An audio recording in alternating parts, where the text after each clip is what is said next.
Bueno, vamos a hablar de otro tema que tiene que ver con el aporte solidario. Ustedes recuerdan, se habló durante mucho tiempo, se empujó muchísimo, se esperaba que finalmente saliera. Ahora la noticia también tiene que ver con este tema, pero atención, porque así lo cuenta La Nación, con la AFIP, que prepara una denuncia penal contra 2.500 contribuyentes del impuesto a la riqueza por maniobras elusivas. ¿Qué es lo que pasa?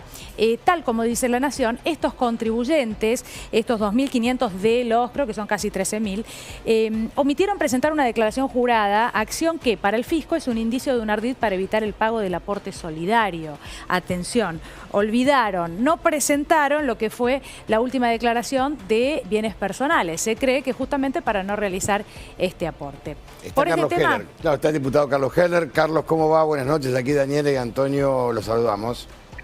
¿Qué tal? ¿Cómo les va? Un gusto de saludarlos a ambos. Me imagino que el fisco tiene muy en claro que estos pillos siempre utilizan ardides para evitar o esconder bienes personales, ¿no? Bueno, a ver, estamos hablando ya de una parte que le corresponde a la Administración Federal de Ingresos Públicos, es un tema que excede la labor parlamentaria. Pero nosotros cuando tratamos la ley en el proyecto incluimos el tema de la revisión retrospectiva de las declaraciones juradas, apuntando justamente a que el Estado tuviera herramientas para revisar y evitar maniobras de este tipo que pudieran intentar producirse. Yo conozco el tema, igual que ustedes, por la información periodística y por las declaraciones aparentemente de la titular de la AFIP respecto de la eventual situación de esos 2.500 contribuyentes. No me extraña, pasa lo mismo con otras cosas, pasa lo mismo con los granos, con las oleaginosas, hay una permanente acción evasora y elusiva, que hoy leía un informe de un organismo de Naciones Unidas que daba datos globales y que hablaba de que están en países de baja tributación o de poca transparencia, daban una cifra, creo que era de 7.000 billones de dólares, son números que no entran en la cabeza.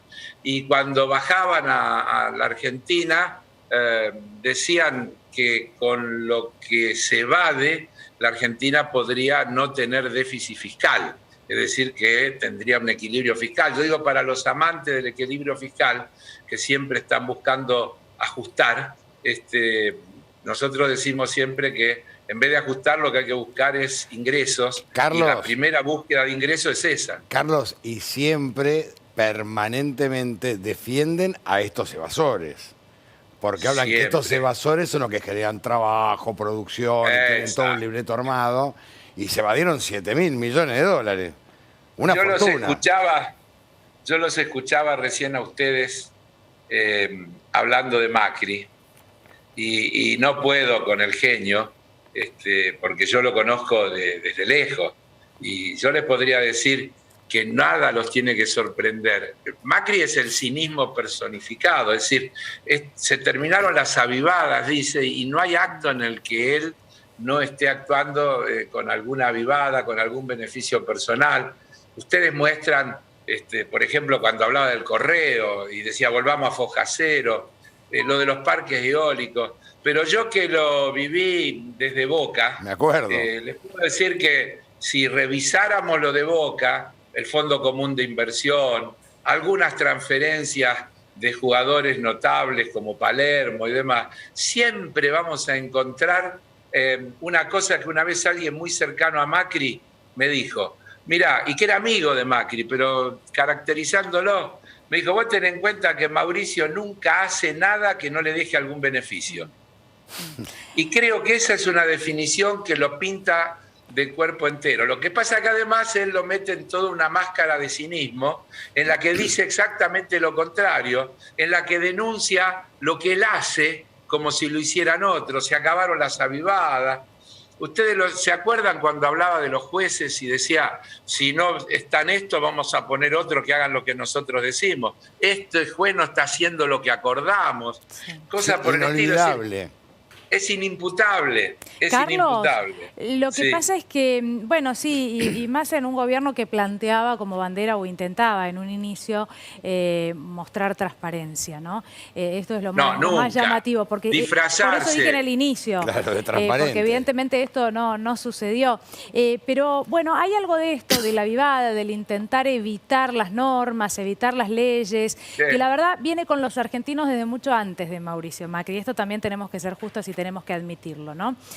¿A qué me refiero? A que se sabía que a partir del aporte solidario iba a haber una gran cantidad de personas que iban a intentar judicializar la cosa. Bueno, de hecho, esto que estamos contando y que cuenta La Nación y la denuncia de la AFIP es otra vía para intentar eludir esto que sí ahora es cumplir con la normativa. Mi pregunta concretamente es si sabe usted qué sucedió con eso, si hubo un aluvión de denuncias o en qué situación estamos en este momento.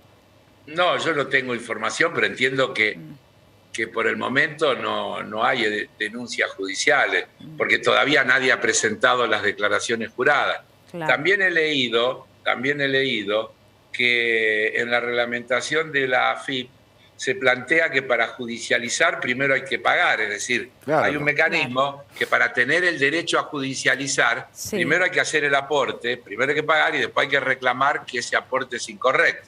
Es decir, el Estado se tiene que defender de todas esas maniobras elusivas y evasivas, porque efectivamente si no es imposible resolver el problema.